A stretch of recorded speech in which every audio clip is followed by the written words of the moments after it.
বন্ধুরা ভালো আছো? আমি ভালো আছি। চলো, পাতলা পাতলা করে আলু কেটেছি, ছোটো ছোটো করে আলু দিয়ে, পেঁয়াজ দিয়ে, টমেটো দিয়ে, চিংড়ি মাছ দিয়ে চচ্চড়ি করবো। চলো, খাবে তো চলে এসো। এই যে বন্ধুরা, গ্যাস ধরিয়ে দিয়েছি, কড়াই বসিয়ে দিয়েছি।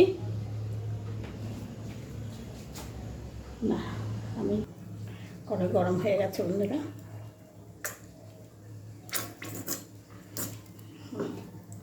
এবারে জিরে, সাদা জিরে ফোড়ন দিলাম।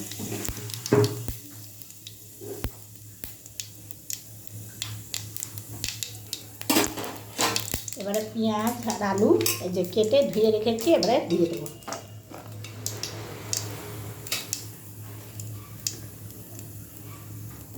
এটা হয়ে গেছে, মানে ফোড়নটা পুড়ে গেছে।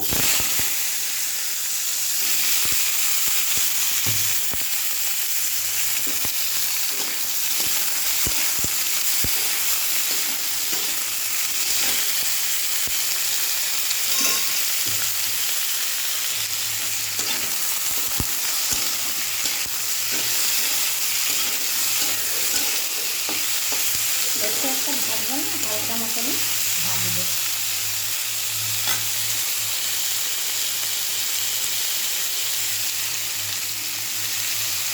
তাহলে দিয়ে দিলাম।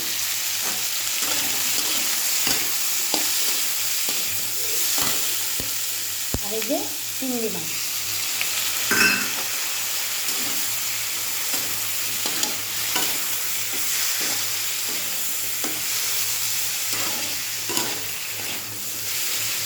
যেটা কাঁচা লঙ্কা দেবো, এই গোটা গোটাই দিয়ে দিলাম।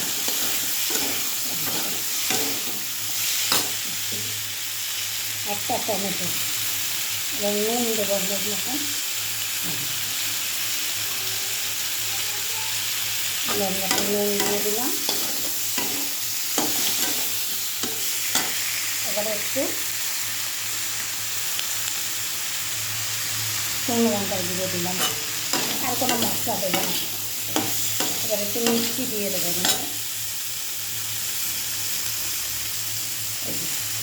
তোমরা খেলে দেবে না, খেলে দেবে না।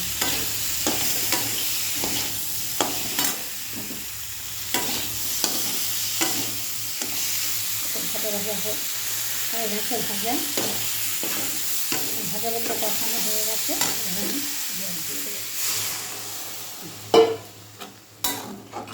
একটা ঝোল থাকবে না, মানে চচ্চড়ি গায়ে গায়ে থাকবে আর কি, ঝোল থাকবে না। সব দেওয়া হয়ে গেছে, হয়ে গেছে বন্ধুরা।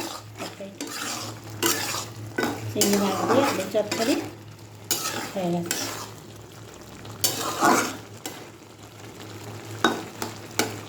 এবারে নামিয়ে দেবো। এই যে বন্ধুরা, চিংড়ি মাছ দিয়ে আমার আলু চচ্চড়ি হয়ে গেছে। ঠিক আছে, রাখছি। কেমন হচ্ছে অবশ্যই কমেন্টে জানাবে।